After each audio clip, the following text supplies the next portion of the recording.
TV serials కైనా end card పడుతుందేమో కానీ టెక్కలి థియేటర్లో ఆడుతున్న దువ్వాడ కుటుంబ కథా చిత్రానికి మాత్రం ఇప్పట్లో ఎండ్ కార్డు పడేలా కనిపించడం లేదు.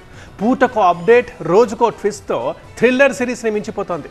అయితే ఇప్పటిదాకా చూసిన ఎపిసోడ్స్ ఒక ఎత్తు అయితే లేటెస్ట్గా చోటు చేసుకున్న ట్విస్ట్ మత్తి పోగొడుతోంది. ఇంట్లోకి వెళ్ళొచ్చని వాణికి కోర్టు పర్మిషన్ ఇవ్వగానే ఆమె కంటే ముందే ఇంట్లో తడుక్కుని మెరిసింది మాధురి.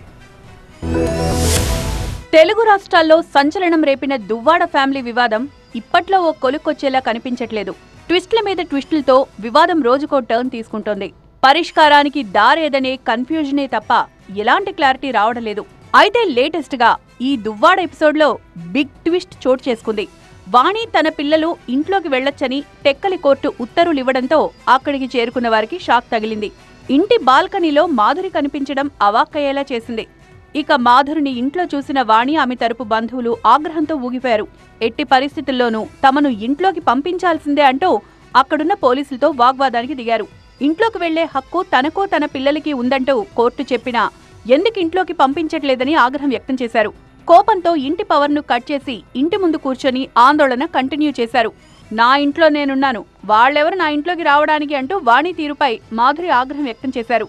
ఇల్లు తనదే అని దువ్వాడ శ్రీను ఇంటిని తన పేరు మీద రాశారని చెప్తూ సెల్ఫీ వీడియో రిలీజ్ చేశారు. ఇంటి రిజిస్ట్రేషన్ కి సంబంధించిన డాక్యుమెంట్స్ చూపించారు మాధురి. దువ్వాడ శ్రీను ఇంట్లో నేను లేను, నా ఇంటికే వాణి వాళ్ళ పిల్లలు అందరూ వచ్చి అలా చేస్తున్నారు.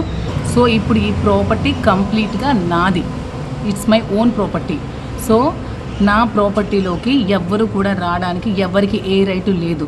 రిజిస్ట్రేషన్ ఎట్టి పరిస్థితుల్లోనూ చెల్లదంటున్నారు దువ్వాడ వాణి. ఇంట్లోకి వెళ్లేందుకు కోర్టు పర్మిషన్ తెచ్చుకుంటున్నామని తెలిపి హుటాహుటిన ఇంటిని రిజిస్ట్రేషన్ చేయించుకున్నంత మాత్రాన తనదైపోదంటున్నారు వాణి. కోర్టులో ఇష్యూ ఉంటుండగా అస్సలు రిజిస్ట్రేషన్ అనేది జరగదండి. ఇట్ ఈస్ వైలెన్స్, తప్పండి పక్కాగా. కానీ 100% అది చెల్లదు కూడా ఉందండి. ఆవిడ ఏదైనా చెప్పుకోవచ్చు, ఒక డాక్యుమెంట్ చూపించుకోవచ్చు, కానీ చెల్లదండి. అది నేను కోర్టులో కూడా ఫైట్ ఇస్తాను, దాంట్లో రాజీ పడే ప్రసక్తి లేదు. ఎంత ఫైట్ అని ఇస్తాను, లేదో అనుకోవచ్చు. వెళ్తాం, రైట్ రాయల్గా వెళ్తాం, ఏం ఆషామాషికి వెళ్తాం, రైట్ రాయల్.